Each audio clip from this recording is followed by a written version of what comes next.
Olá, para você que nos acompanha, está no ar mais uma entrevista do Repórter MT. A convidada de hoje é a cirurgiã oncológica Mara Sanches. Ela que é especialista em oncoplastia e reconstrução mamária.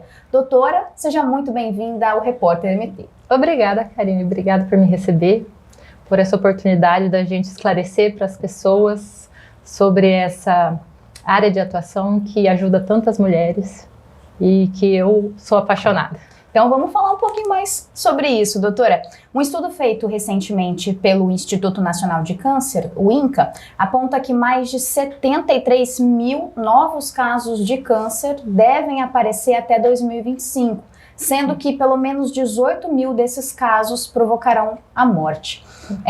Quais causas, doutora, ainda estão relacionadas a esse surgimento do câncer? O que pode ser feito para diminuir a incidência dessa doença? A senhora que é especialista no assunto, faltam ainda técnicas, faltam estudos? Como fazer uma análise disso? A gente tem alguns fatores de risco muito bem estabelecidos, né, assim, para o câncer de mama.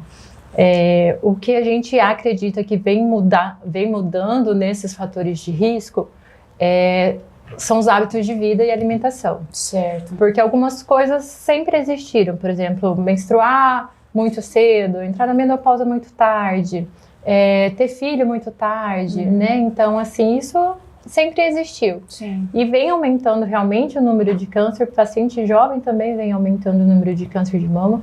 Então, o que está muito relacionado, que a gente sabe, é sedentarismo, obesidade, e a alimentação, né? Então, assim, esses alimentos enlatados, embutidos, alimentos que não são saudáveis, exatamente. Então, assim, são esses fatores. Antigamente a gente tinha que andar muito, não tinha carro, essa facilidade, né? Para mudar a televisão a gente tinha que levantar, hoje é tudo no controle de celular, você muito liga a luz, né? Então, assim, a gente se exercitava muito mais. Então, assim, são alguns fatores de tabagismo que a gente sabe que realmente tem influência e que vem aumentando aí esses números de casos. Isso era a pergunta seguinte que eu ia fazer, doutora, ainda bem que a senhora já esclareceu. Se o câncer ele pode ser evitado por hábitos mais saudáveis ou até exames preventivos, né? Ou se é uma questão genética, hereditária, que é imutável, que não dá para tirar, acontece mesmo. A gente tende a pensar que fala assim, não tenho caso na família, não vou ter câncer. Mas, na verdade, a grande maioria, eles não são relacionados à história familiar. Certo. Né? Então, em torno de 10% dos cânceres, de 5 a 10, que são relacionados à questão de hereditariedade. Então, de passar de mãe ou de pai para filho. E aí, a grande maioria vai estar relacionada aos hábitos de vida e aos fatores intrínsecos da paciente que, por algum motivo, vão desenvolver o câncer. Então, tem sim atividade física, tá? É o principal deles, que são hábitos que a gente consegue mudar. Se manter no peso, porque a obesidade é fator de risco tanto para o câncer quanto para a recidiva, para voltar ao câncer. Certo. Porque existem alguns tipos de tumor que gostam do hormônio feminino. Tanto que o câncer de mama é muito mais comum na mulher do que nos homens. Sim. E aí a obesidade, a gordura, faz com que se transforme essa gordura em hormônio feminino. Então, às vezes a gente bloqueia, mas a paciente é obesa, então vai ter outras fontes que vai fazer isso. Né? Então, se manter dentro do peso, fazer atividade física, uma boa alimentação, uma alimentação saudável, evitar tabagismo, evitar etilismo, são fatores que a gente consegue mudar para poder conseguir viver bem por mais tempo. E por mais tempo. Doutora, puxando para o lado agora do tratamento, né, dos casos de câncer de mama. Nós sabemos que esse tipo de câncer, além de afetar muitas mulheres, mexe muito com a autoestima da mulher, porque em muitos casos há a queda do cabelo. Exato. Algumas mulheres precisam tirar uma parte da mama ou então tirar totalmente a mama, e isso faz parte do corpo da mulher, então querendo ou não, isso afeta muito o psicológico e às vezes atrapalha até no tratamento. Quanto a isso, quais as metodologias disponíveis hoje no mercado para melhorar a qualidade de vida dessa mulher que sofre com câncer, com a doença? Então, Com relação à quimioterapia, apesar da gente ter tido muito avanço, ainda assim a quimioterapia que se usa cai o cabelo. Então já altera a autoestima da paciente.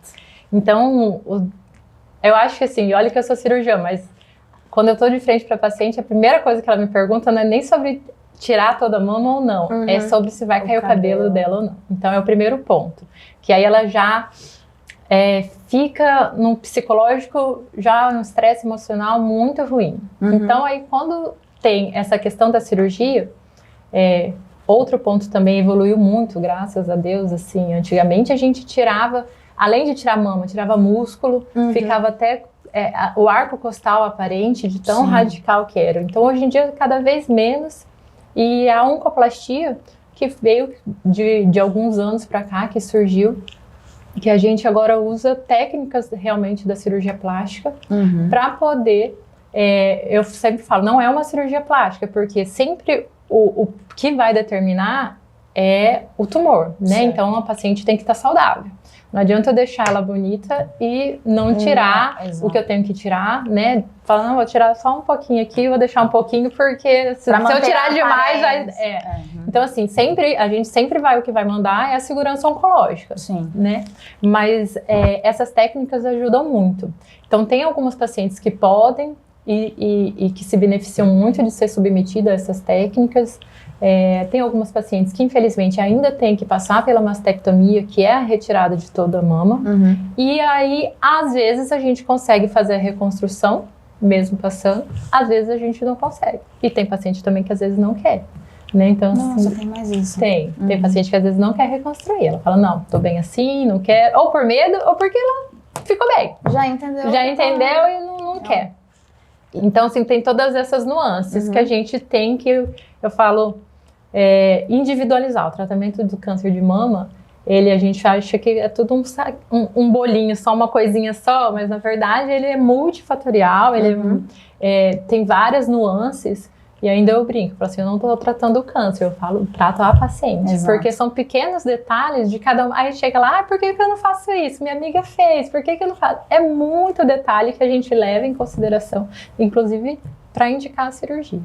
Aproveitando que a senhora falou dessa cirurgia, né, a oncoplastia, a cirurgia oncoplástica, queria que a senhora explicasse para quem nos assiste o que é essa cirurgia, como que ela funciona. E uma dúvida também, a gente às vezes vê esse nome e fala, mas o que isso significa? Que é isso? A gente já escutou muito sobre restauração mamária.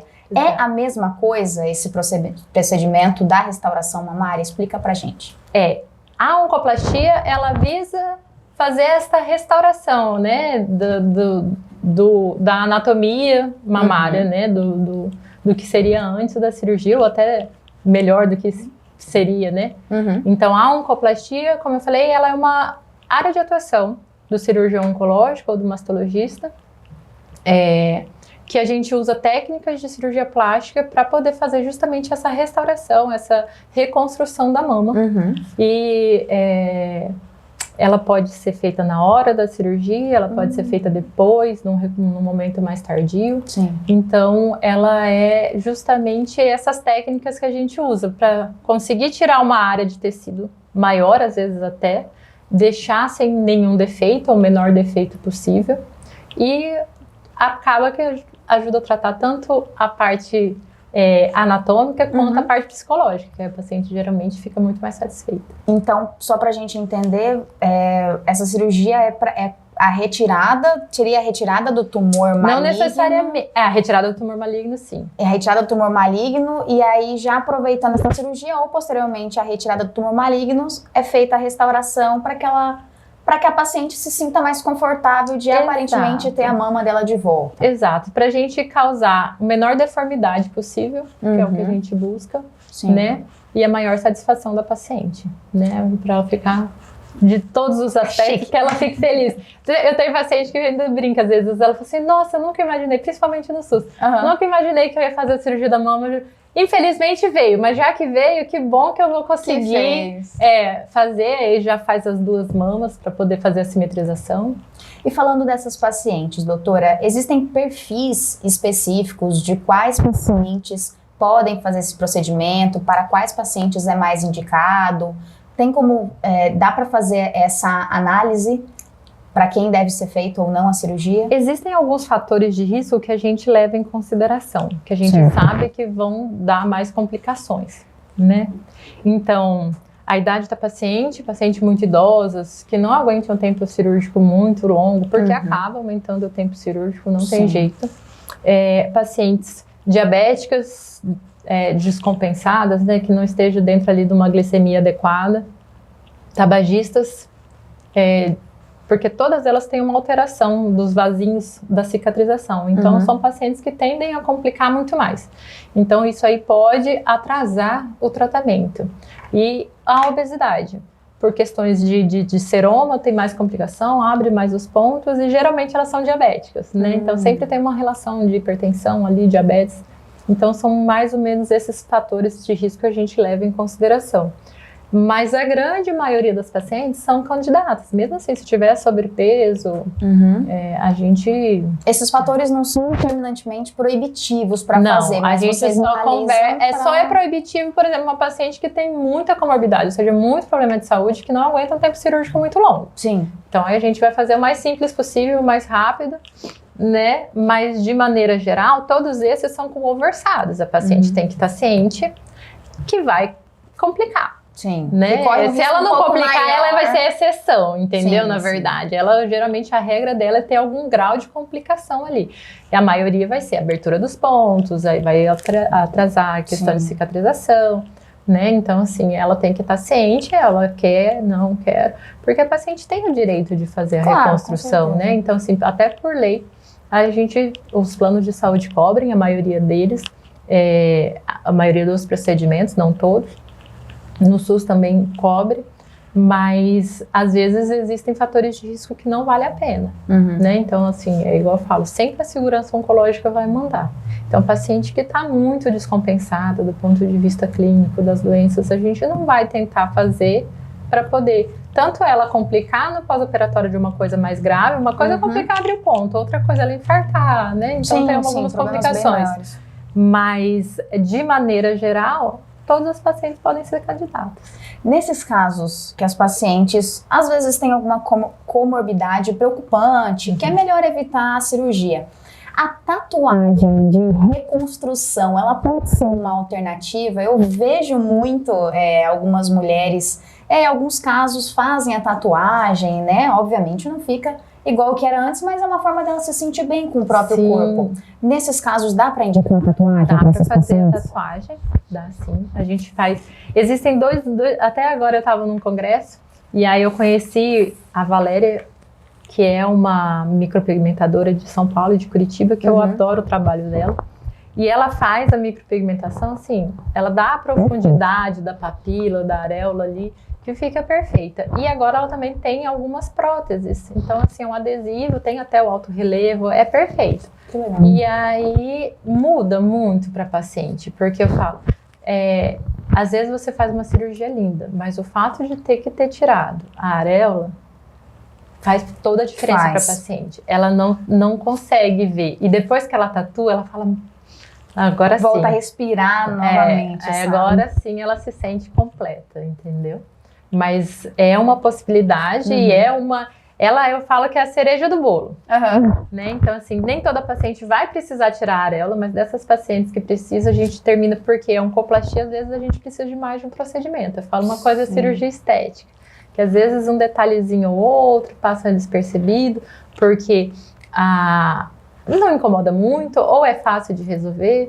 Outra coisa é você fazer uma reconstrução, uma restauração, né? Eu falo, tudo que Deus fez é perfeito. Você fazer para chegar no que Ele fez não é muito fácil.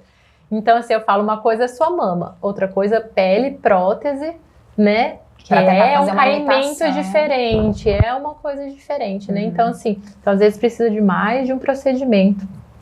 E só pra gente já ir se encaminhando para o final da nossa entrevista, doutora, como que essa cirurgia, essa restauração mamária, elas contribuem para a autoestima das mulheres que estão enfrentando esse tratamento, que a gente sabe que não é fácil, e como esse procedimento auxilia no próprio tratamento do câncer de mama?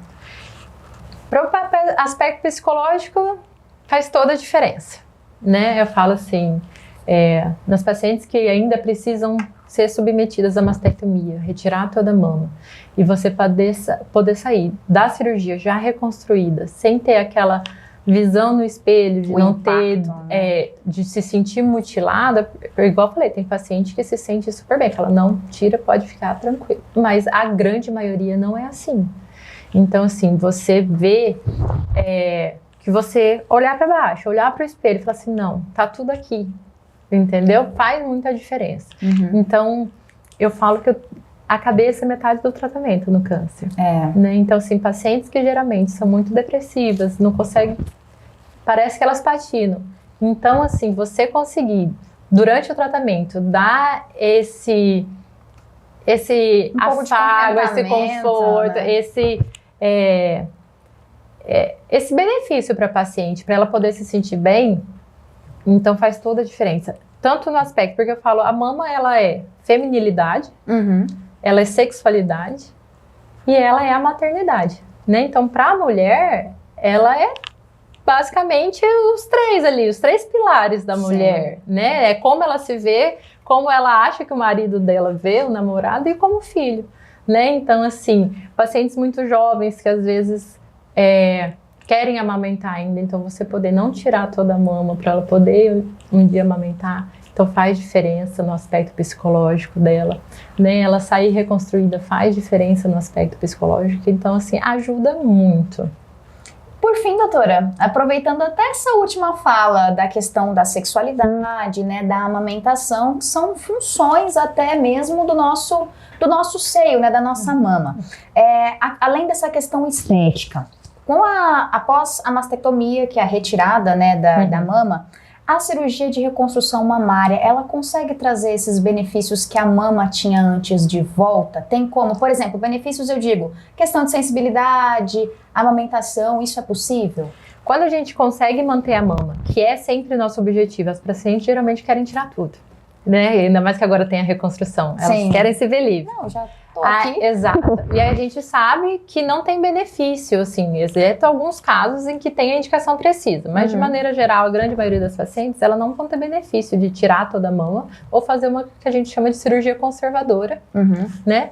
E fazer a radioterapia. Então, elas são equivalentes. Sim. Então, sempre que a gente pode, a gente sabe que as pacientes a longo prazo, elas ficam mais felizes quando ela mantém a mama. Certo. E aí a gente faz toda a técnica de fazer a mastopexia, né, que é levantar, e aí a gente consegue tirar até uma área maior de tecido, e fazendo essas técnicas, aí ela consegue manter a sensibilidade da mama, ela consegue, a maioria das vezes, amamentar, ela consegue manter essas funções. Agora, se ela retira toda a mama, mesmo fazendo a reconstrução, ela não tem mais sensibilidade. Ela fala assim, quem já fez uma cirurgia e pega em cima da cicatriz, fala, é uma pele morta, não sinto. Não sinto. É a mesma coisa, porque quando a gente tira todo o recheio da mama, a gente tira todas as inervações também, né? Porque acaba cortando, não tem jeito, que dá sensibilidade.